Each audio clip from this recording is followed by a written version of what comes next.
Okay, so we're gonna do some mirror box therapy today. So first we're gonna focus on our setup.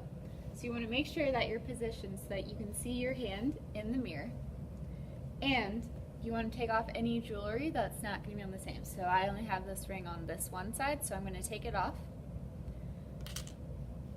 so that it looks like my other hand. Now, to start off with, we wanna keep our hand resting inside the box. Just gently, it doesn't need to move anywhere. And then on the outside, you're gonna start with your hand resting as well. And you're gonna look at your hand and just kind of get used to seeing it. And then you're gonna start rotating your hand outside the box while keeping the hand inside the box at rest. After you kind of get used to the feeling of that, you're then going to work on touching your fingers to each other of your hand outside the box. Next, as that gets easier and less intense, then you can move on. So you're going to have a slight bend in your hand inside the box of your fingers, slight bend of the fingers. And then you're going to make a fist with your hand outside the box, like this, and then slowly relax. Then you're just going to repeat that. You're going to keep doing that until it becomes overwhelming or that sensation goes away from your injured hand.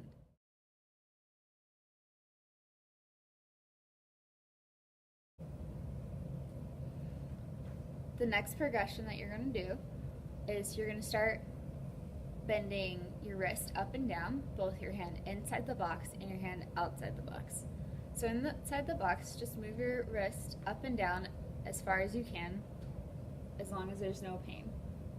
Then you're going to move your hand outside the box through your full range of motion. You're going to time them so that they're moving together, even if they're not going through the same range of motion.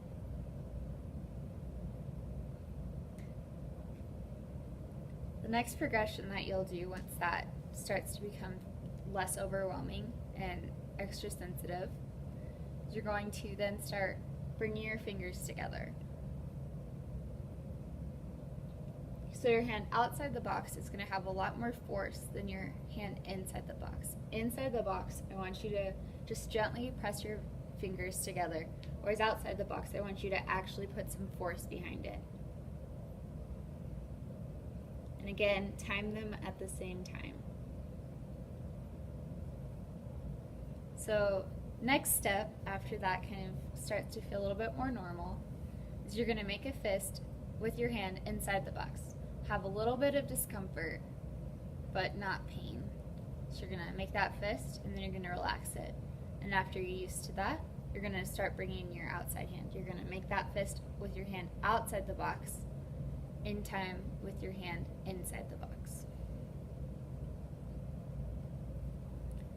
After that starts to become more normal, feeling a little less overwhelming, you can start moving into copying your hand, everything that you're doing outside the box, inside the box. You can continue to do those, squeezing your hands into a fist. You can move your hands around, rotate them. You just want to make sure that whatever your hand is doing outside the box, that your hand inside the box is copying it. And just a reminder throughout this whole thing, I'm looking at you through the camera, but I want you to make sure that you're watching your hand and using this to really trick your brain. So you can start adding other objects like squeezing a ball or writing, and you just want to copy whatever motion your hand is doing outside the box and inside the box. Just keep doing this until the sensation stops feeling overwhelming and you stop feeling hypersensitive, and then